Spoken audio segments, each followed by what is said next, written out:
پوچھا کہ 15 شعبان کو قبرستان میں جانے کا وقت کیا ہے؟ بعض لوگ دن میں چلے جاتے ہیں، بعض رات میں جاتے ہیں۔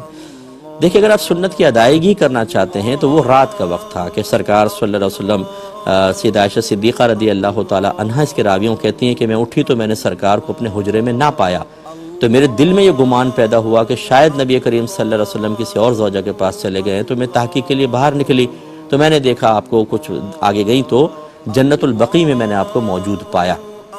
تو نبی کریم صلی اللہ علیہ وسلم نے ایک روایت کے مطابق یہ کہا کہ عائشہ کہ آپ سمجھتی ہیں کہ ہم آپ کے معاملے میں خیانت کریں گے؟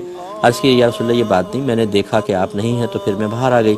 پھر سرکار نے وہ ایک مشہور حدیث ہے کہ اللہ تعالیٰ اس رات میں بنی کلب کی بکریوں کے بالوں کے برابر لوگوں کو جہنم کی آگ سے آزادی عطا فرماتا ہے۔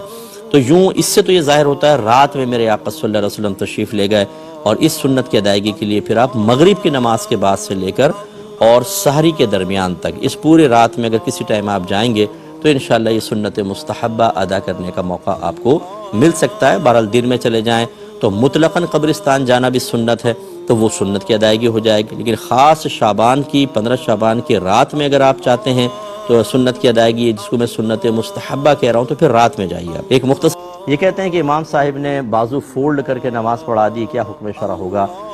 نماز تو ہو جائے گی۔ بہرحال الٹے کپڑے کے ساتھ نماز پڑھنا بزرگان دین نے منع فرمایا ہے، لیکن اگر کہیں پر اس طرح کا بہت زیادہ عرف رائج ہو گیا ہے کہ بکثرت لوگ بازو کو اوپر کر کے یہ ہاف سلیوز کے اندر نماز پڑھتے ہیں تو گنجائش دے سکتے ہیں، کیونکہ یہ مردوں کا ستر نہیں ہے کہ اگر کھول بھی لیا تو ہاں وہ حدیث کے تحت چونکہ وہ فولڈ کر کے نبی کریم نے الٹا کپڑا پہن کر نماز پڑھنے سے منع کیا، تو امام صاحب کو پیار محبت سے سمجھائیں، وہ نماز ہو جائے گی۔ آئندہ کے لیے بالکل احتیاط کی جائے۔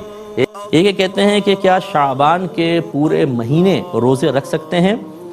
جی بالکل رکھ سکتے ہیں۔ میرے آقا صلی اللہ علیہ وسلم سے تقریباً رمضان کے روزے رکھنا، شعبان کے روزے رکھنا ثابت ہیں، تو شعبان کے روزے رکھ سکتے ہیں، لیکن یوں نہیں کرنا چاہیے کہ آپ کچھ روزے رکھیں اور پھر جو آخری خصوصی طور پر 30 شعبان جس میں شبہ ہو کہ یہ اگلا رمضان ہے یا نہیں، تو شک کا روزہ رکھنا منع ہوتا ہے۔